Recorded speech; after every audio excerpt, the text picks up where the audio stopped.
नमस्कार मित्रों, आज हम प्रयागराज में चंद्रशेखर आज़ाद पार्क में मौजूद हैं। उस जगह मौजूद हैं जहां पे चंद्रशेखर आज़ाद ने अपने आप को खुद गोली उड़ा ली थी। जैसा कि आपको मालूम हो, चंद्रशेखर आज़ाद 23 जुलाई 1906 को मध्य प्रदेश के गांव में पैदा हुए थे। वो पढ़ने में मेधावी थे, संघर्ष के साथी थे। वो वहाँ पढ़ाई के लिए बनारस यूनिवर्सिटी में दाखिला लिए थे। वहाँ पे जब देख रहे थे भारतीय जो अत्याचार हो रहा था उससे बहुत आहत थे और आज़ादी के लिए कूदने के विवश थे। 14 वर्ष की अवस्था में ही जब गांधी जी ने भारत छोड़ो आंदोलन शुरू किया था, उसी में इन्हें खुल कर हिस्सा लिया और जेल भी गए, लाठियाँ भी खाई। उस समय प्रण कर लिया था कि अब कभी भी हम गिरफ्तारी नहीं देंगे। जब जलियांवाला कांड होता है, भगत सिंह, सुखदेव, राजगुरु, अशफाकुल्ला सहित सभी नौजवान क्रांतिकारियों के अंदर खून का उबाल आता है और वो ठान लेते हैं कि किसी न किसी तरह से हम यहाँ से अंग्रेज़ों को मार भगाएंगे।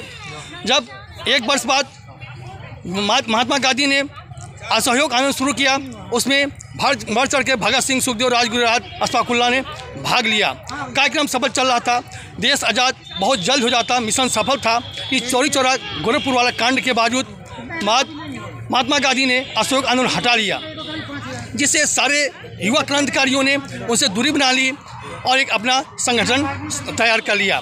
उस संगठन का कार्य था कि नौजवानों के अंदर देशभक्ति प्रेरित करना था, उन्हें देश के लिए संघर्ष करने के लिए आतुर उत्साहित करना था। इस क्रम में उनको जब पैसे की जरूरत पड़ी तो उन्होंने काकोरी कांड किया। काकोरी कांड में अधिकांश लोग पकड़े गए, अशफाकुल्ला, रामप्रसाद बिस्मिल पकड़े गए, उनकी फांसी हुई, लेकिन चंद्रशेखर आज़ाद वहाँ से बच निकले।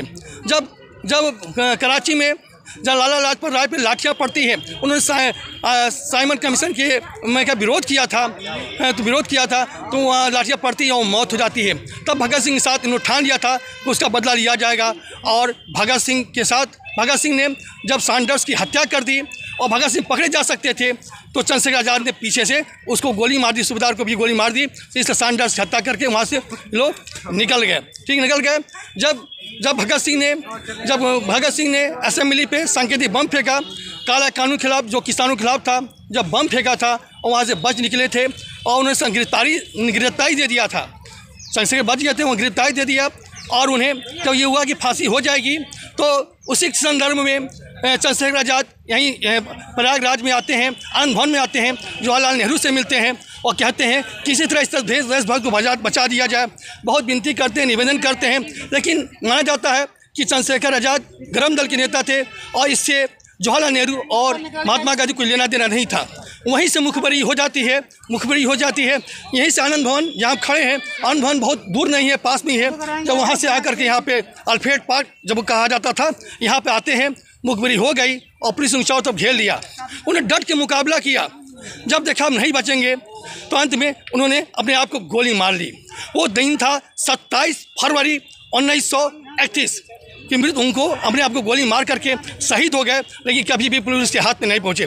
ऐसे क्रांतिकारियों को हम नमन करने के लिए आज हम प्रयागराज पहुंच करके उन्हें श्रद्धासुमन अर्पित करते हैं। जय हिंद, जय भारत। मैं रमेश थाना, प्रयागराज, उत्तर प्रदेश से।